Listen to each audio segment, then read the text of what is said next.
Welcome Mohudeen Travel and Tourism with Review. Please subscribe. আসসালামু আলাইকুম রহমতুল্লাহ বারকাতু। Welcome Mohiuddin travel and tourism with review. আপনাদের পক্ষ থেকে আপনাকে মাহে রামাদান শুভেচ্ছা। আশা করি সবাই ভালো আছেন। আজকে আমরা চলে আসছি মালয়েশিয়ার কুয়ালালামপুরে একটি ঐতিহ্যবাহী পর্যটন এলাকা।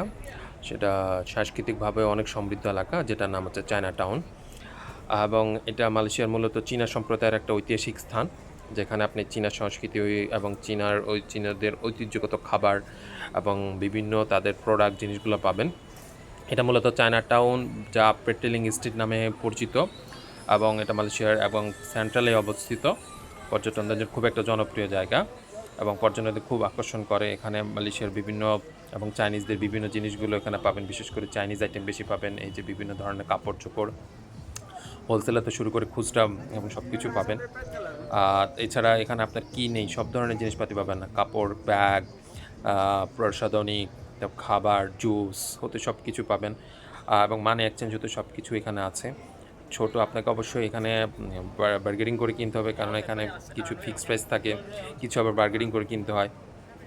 পর্যটকদের জন্য খুব একটা মানে ভ্রমণের জন্য একটা অন্যতম জায়গা মালয়েশিয়ার। তাছাড়া এখানে আপনার হাতের তৈরি বিভিন্ন জিনিসপাতি পাবেন, যেগুলো খুবই মাঝে মধ্যে রেয়ার জিনিস, এবং কিছু জিনিস আছে অটোমেটিকলি এখানে তৈরি করে মেশিনজাত, সেই জিনিসগুলো পাবেন। আর চায়না টাউনে পৌঁছানোর জন্য সবচেয়ে ভালো জায়গা হচ্ছে প্লাজা রাকায়ে। তো ওখানে এলআরটি আছে, আর নিচে হচ্ছে মারিদাইকা স্কোয়ার। মারিদাইকা স্কোয়ার থেকে আপনারা এসে এখানে সুন্দর করে চলে আসতে পারবেন। আর একটা হচ্ছে পাঁচাশ্রেণী থেকে এখানে খুবই কাছে। তাছাড়া আর এখানে আসতে আরও শর্টকাটে যদি আপনি গ্র্যাব অথবা ইনড্রাইভ ইউজ করতে পারেন।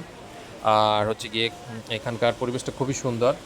আর এখানে আরও কয়েকটা জায়গা আছে যেখানে আপনারা করতে পারবেন। আছে চীনা মন্দির, যেটাকে ঐতিহাসিকভাবে শিন শেং লেং মন্দির হিসাবে পরিচিত, এবং এটা সবচেয়ে পুরানো মন্দির। এবং যারা হিন্দু ধর্মাবলম্বী আছে তাদের স্থাপত্য আছে। থাইপুসাম হিসাবে একটা মন্দির আছে, ওখানে থাইপুসাম অনুষ্ঠান শুরু হয়। আর এছাড়া এখানে চীনাদের বিভিন্ন ধরনের হালাল হারাম দুই খাবারে এখানে আর রয়েছে। আপনাকে ভেবেচিন্তে এবং দেখে শুনে খাবার খেতে হবে, মুসলমানদের জন্য এটা আমি সাজেস্ট করতেছি। আর এছাড়া চাইনিজদের ঐতিহ্যগত যেমন হাক্কা, তারপরে বিভিন্ন snacks item, street food, ice cream, তারপরে বিভিন্ন সস ও মিষ্টান্ন, বিভিন্ন স্ট্রিট ফুড পাওয়া যায়, যেগুলো চাইনিজদের বিভিন্ন খাবারগুলো এখানে আপনি আসলে খুব স্বাদ ট্রাই করতে পারবেন। তবে অবশ্যই আপনাকে হালাল এবং হারাম, আমি বারবার বলতেছি, হালাল এবং হারাম দুটোকে আপনাকে বেছে নিতে হবে।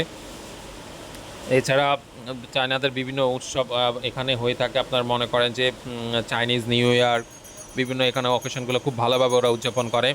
আমার এই নিয়ে কয়েকটা ভিডিও আছে, যেগুলো আপনারা দেখতে পারবেন।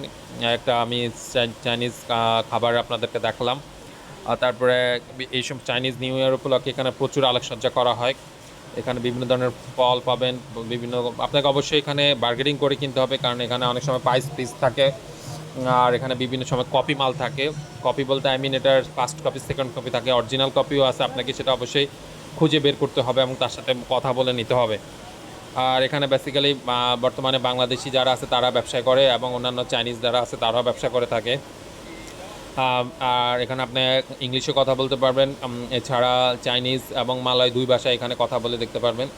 এছাড়া আপনার 24 ঘন্টা কেকের শপ আছে, বিভিন্ন ধরনের হোটেলে থাকার আছে বিভিন্ন প্রাইসের, আর সেখানে আপনি থাকতে পারবেন, রাত যাপন করতে পারবেন। মূলত চাইনিজ এই যে চায়না টাউন একটা আসলে ঐতিহাসিকভাবে এই চায়না টাউনটা খুবই সমৃদ্ধ, কারণ এখানে আসলে ভ্রমণ পিয়াসুদের ভ্রমণের জন্য মোটামুটি ভালো, এবং কেনাকাটার জন্য মোটামুটি ভালো একটা জায়গা। আশা করি সবাই এখানে আসবেন। এবং মালয়েশিয়ার একটা অন্যতম স্থান হিসেবে চায়না টাউন খুবই সমৃদ্ধ, বিভিন্ন ফরেনাররা এখানে আসে। অবশ্যই বিকাল টাইম এবং সকাল টাইমটাকে একটু ইগনোর করে আসবেন, এই সময়টা খুবই জ্যাম থাকে। আশা করি সবাই ভালো থাকবেন।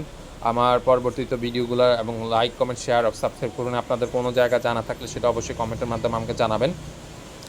তো আজ এই পর্যন্তই। আশা করি পরবর্তীতে কোনো ভিডিও আপনাদের সাথে আবার কোনো রিভিউ নিয়ে হাজির হব।